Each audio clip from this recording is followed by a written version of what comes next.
Hello everyone, welcome back to Take It Simple. I'm going to show you how to sign up for OnlyFans. Keep watching the video till the end to learn how and subscribe to our channel by hitting the subscribe button. Don't forget to press the bell icon so that YouTube will notify you whenever we post a new video. To sign up for OnlyFans, go to your web browser and type in www.onlyfans.com. In order to sign up for OnlyFans, tap on the sign up button at the bottom of the screen. Enter your email address in the first field and on the second create a password for your account. On the next field type in your name and after you're done tap on the sign up button. Now you'll need to verify your email address. Go to settings by tapping on go to settings.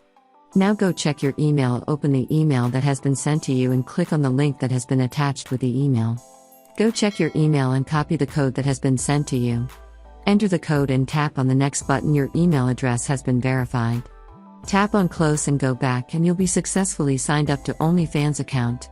That is how it is done. I hope you found the video useful. If you did, go ahead and give it a thumbs up.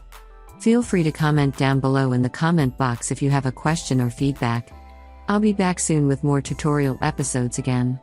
Thank you for watching.